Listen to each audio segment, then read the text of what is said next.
May hapon kay karon nakaabot naman akong order aton testingan ang ilang giingon na TikTok no. Karon mga kaprod maglimpyo ta kay ang akong isda gipangkuto ug ato siyang testingan karon ba og tinuod ba ang ilang giingon.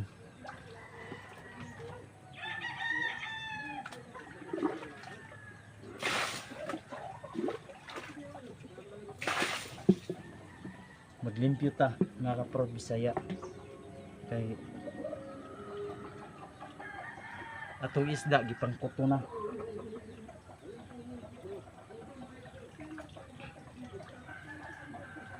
Sa pikas ni pispan ako mga kaprod katong gamay na kuan box pa nako.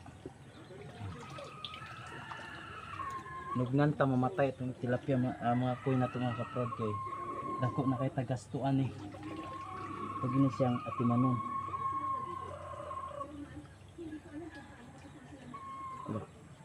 Ay pagkuan-kuan. Ang hilabtan ay.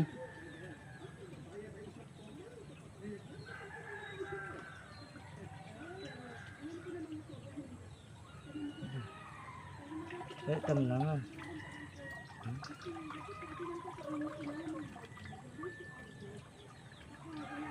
Abi mga kaprod ay.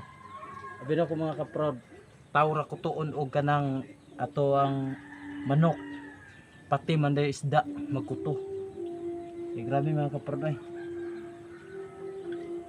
Nalipay ko mga kaprod na daghan kog isda. Tapos karon di ay gipangkuto din akong isda karon uglawa. Ikaw angel fish, dugay mo kay ka. Dari kay di makahilabtan. Para di ka matakdag sakit ba. Diri, yun.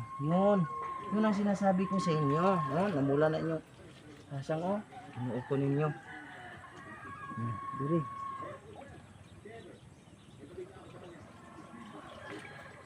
Para mo manabenta. Yun mo ang saon eh. Hira naman mo. Pero nga ka-proud. Kaya lang isa na human. Ya. Karon, nahumanan na ta sa pang isdag ko eh. Ato na ni siyang limpyuhan ug ato siyang banatag limpyo. Pero ang taon na nato. Wala na ba og naa pa ba? Okay.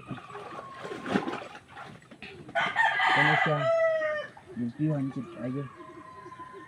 Para pagtambal na to mga wala ang mga bakterya. Ano siyang limpyuhan jud. Okay. Mamo ko na ito.